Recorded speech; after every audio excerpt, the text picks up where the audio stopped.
Welcome to Money Matters. I am Emily Johnson, Certified Financial Planner and Managing Director of Polaris Capital Advisors, and I am joined, as always, by DCrowell of Mortgage Network, and we are here to discuss all things where your money matters. We were debating what to sort of kick off with today, as we usually try to look at what's in the news and then how to bring it back to you. And what we're seeing in the news are, of course, tax issues, tax policy changes, and Bitcoin. So if we can pay our taxes in Bitcoin, then maybe we could bring it all together, and we should probably discuss that with our local administrators and see if that would actually work. Absolutely. Then we can have a show on Bitcoin and a show on taxes. Absolutely. Can you pay a mortgage in Bitcoin?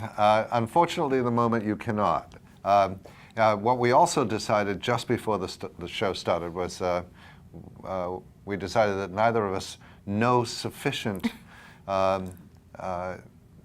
or neither of us have a sufficient understanding of cryptocurrencies, of which Bitcoin is the famous and first, to say anything sensible about it at all. But we did agree that we should find out more about it, since the whole world is on fire about cryptocurrencies. And we will devote a show in the early new year to cryptocurrency. So, and if any of you have any great resources, and we've been given a few, we'd love to hear more. Call the station, and before and after the show, I think that there's a little advertisement for Polaris Capital and a little advertisement for Mortgage Network. So just leave a message there and say that you're a Bitcoin expert or a cryptocurrency expert, and that you'd like to explain it to us. Absolutely. We're all ears. We'll buy the coffee. The big news, obviously, is the tax plan. I've talked about it for at least the last 3 shows. It's a big topic for me. I'm in the mortgage business. It's a huge topic for Emily.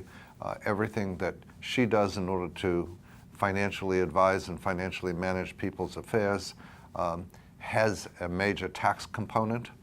One of the things that we've said in all of your matters concerning money, and all of the money matters in your life, taxes are probably the biggest single swing issue that you have.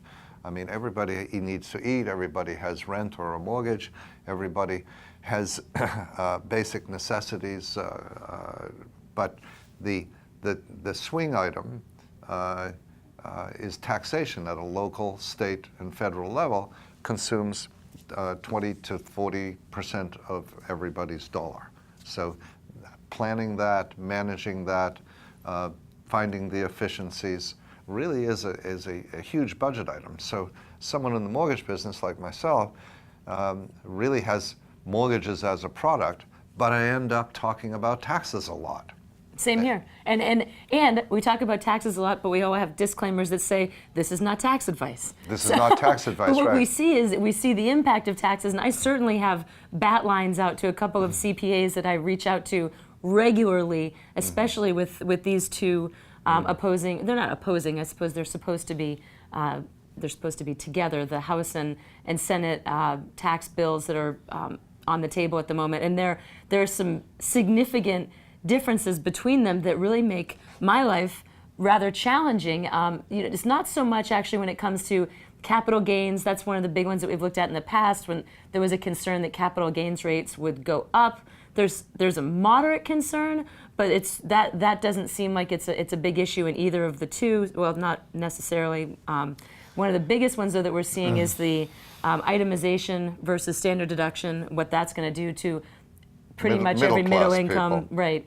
And then one of the big ones that I see, because I deal a lot with divorces, is the deduction of alimony, which makes a big, it makes a big difference when you're dealing with people that are soon to be in 2 different tax brackets. If you have a spouse that makes X dollars and he's in a 35% tax bracket, he's going to be giving $1 to a soon-to-be ex-spouse that's going to be in a 15% tax bracket. That dollar is worth a lot more to her than it is to him. It makes our settlements a lot easier. This is a big deal, and it's part of one bill. I believe it's in the House bill and not in the Senate bill. So whichever of those comes through, it really impacts how we can.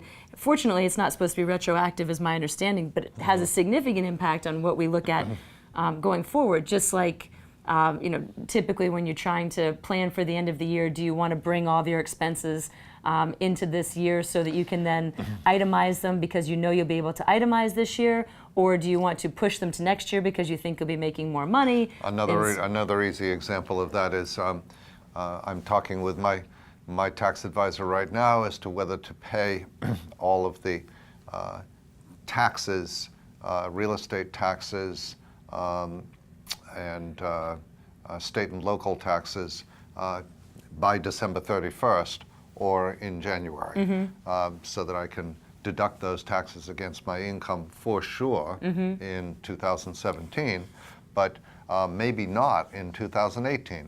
One of the little Christmas ornaments, of which there are thousands in the tax bill, I would say it's more of like it's the opposite of an ornament. It's kind of a Christmas slap in the face.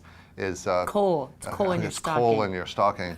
Is that state and local taxes do not appear to be deductible any longer in the unified bill. We don't have a unified bill, but it appears those are going away.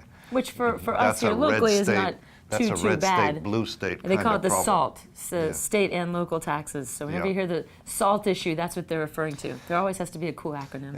A cool acronym, and the tax bill has a core to it, which is a huge reduction in the business tax rate from 35 to 20%. It also keeps in place some of the major deductions that extremely wealthy people get. For example, carried interest appears to be quite safe at the capital gains rate. We don't see a lot of it. We wish we did. I wish I was lending to more people who make $20 million a year. Certainly, Emily would like to see more of those people as clients. But in the financial capitals in New York, Chicago, Los Angeles, hedge fund people who regularly experience big slugs of income from the sale of assets receive most of that income at a capital gains rate, at a carried interest rate, rather than as personal income. So that remains intact. The big stuff is fairly easily identified. The issues that we're having is that there's hundreds and hundreds and hundreds of little things that impact individual people quite heavily. So in doing plenty of reading on this because of the assumption that something's going to happen even though we don't know what it is, but trying to be at least aware of what could happen and what to do as a result of that, the best resources that I've seen have been, when it comes to your personal finances, it's never a good idea to make short-term decisions solely based on tax. That if your financial plan is based on long-term, if you have a portfolio that's based on long-term that you believe is well positioned for the next, for as it needs to be right now, then going ahead and taking gains right now because you want to lock it in, if that fits with your risk profile, great. But if you're doing it solely for tax purposes, probably not a good idea, because we really don't know what's going to happen. It might put you in a more difficult position in terms of trying to figure out what do I do next. So sticking with your overall financial plan and not making short-term decisions based on this unknown when it comes to taxes. Is it possible it could end up costing you more in the future? Sure, absolutely, but we don't know, and so making decisions based on the known is usually better. And if you know that your plan is X, Y, and Z, and that you're not going to need these funds for whenever, and things like being able to pay your taxes up front and locking that in, maybe a good idea because it's probably not going to hurt you next year. But that's correct. Consult your advisor. And the bill needs to be paid anyway. But right. In the mortgage world, we're looking at the possibility of a cap on deductible interest, which would be the first time in my career. Well, over $1 million. It's $1 million. Right? It's right now it's $1 million for mortgages and $100,000 for an equity line of credit. That translates to if the interest rate is 4%, then that on $1 million that translates to $8,000. If the maximum deductible interest is $5,000, you can see the consequence. If the maximum deductible interest is $10,000, you see the consequence. Right.